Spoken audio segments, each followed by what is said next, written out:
Good day and welcome to the Daily Article Podcast. Today is Friday, January the 3rd, 2025. I'm Chris Elkins of the Denison Forum, narrating today's Daily Article written by our Senior Editor for Theology, Dr. Ryan Denison.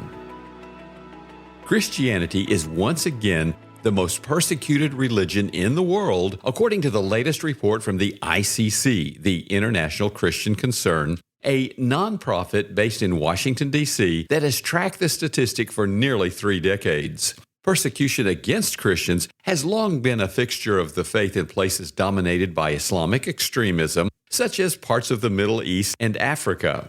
North Korea, China, and India are other locales where the government is known to be hostile towards Christianity. Yet, the report found the persecution has also increased in Latin American countries like Nicaragua and Venezuela, both traditionally Christian. As ICC President Jeff King notes, these nations have begun, quote, the targeting of religious citizens and suppression of dissenting voices.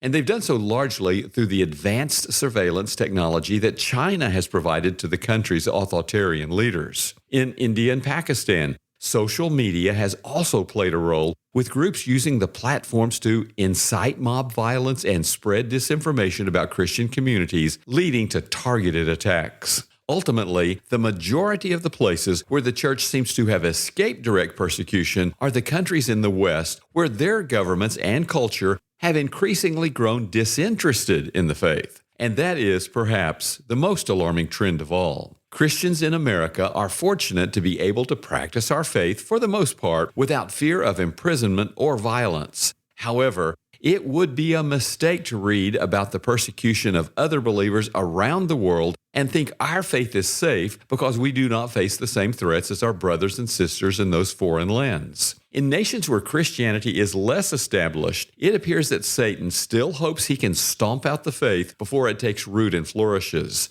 That belief seems questionable given that Iran has one of the fastest growing Christian populations in the world, the underground church continues to flourish in China, and the faith is also spreading in many of the other nations where it is most dangerous to practice. But in much of the West, and America in particular, it is unlikely the government or society will ever turn to persecution in the same way. Christianity is simply too entrenched in the broader culture and history to be overcome so directly, and the value placed on religious liberty is enshrined to a degree that would be difficult to overcome. As such, Satan has adopted a much different strategy here. While persecution certainly exists and is, in some ways, increasing, threats to our sense of comfort and cultural security are still accomplishing his goal quite well. As such, if Christianity is going to die here, it will have to be through a slow atrophy of neglect rather than the swift attack of persecution. So, what can we do to avoid that fate? A recent article for Christianity Today describes a lesson gathered from the personal correspondence of the great Russian author Fyodor Dostoevsky. While the article applied that lesson to the field of parenting, and it's worth reading for that context as well, the basic point is also relevant to our current conversation. In the story, Dostoevsky is asked by a reader for advice on how to teach her 8-year-old to know right from wrong. His answer is to simply model what it means to be good by loving the truth. As the article goes on to describe, Dostoevsky essentially defines a love of truth as, quote, the personal commitment to moral goodness in everyday life in opposition to any form of a lie, both lies to ourselves and lies to others, end quote. Dostoevsky's understanding of what it means to be good, one that starts with the development of personal character rather than outward action, is also the key to fighting against the slow atrophy of our faith that we see in so much of America today.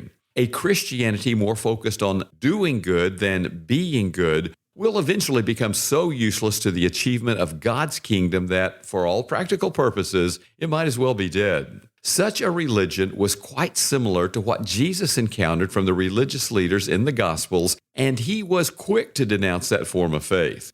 Instead, he called his followers to remember that their responsibility to the Lord starts with their hearts, and it was only when they were right with God personally that they could expect to glorify Him with their actions. After all, Our private thoughts, words, and actions shape our character in ways that cannot help but manifest themselves publicly. And chances are you don't have to look too far into your own history to see how true that is. If you nurse vengeful or angry thoughts about those who have hurt you in the past, you will not be able to extend God's love to them in the present. If you curse in the relative privacy of your own home, a time will come when those same words will slip out for others to hear. And if you fail to pour into your marriage and kids at home, don't be surprised when the facade of the perfect family begins to crack on your way to church on Sundays. God has never been interested in the kind of performative religion that prioritizes outward actions over inner character. So, of course, He's not going to bless a faith that accepts such hypocrisy as its foundation. The primary reason that the church continues to grow in the places where it is persecuted the most is that the believers there understand that truth and have embraced their relationship with God on His terms. That doesn't mean they live perfect lives or have flawless theology, but their faith is genuine in a way that can be difficult for us to replicate. They can't afford to be cultural Christians, and the gospel is thriving as a result. Fortunately, what God is doing in Iran, China, and throughout so much of the rest of the world, He can still do here. But if awakening is going to come, it has to start with individual Christians deciding that Jesus will be their Lord when only He is watching, rather than just when their faith is on display for the world to see. Will that be you today?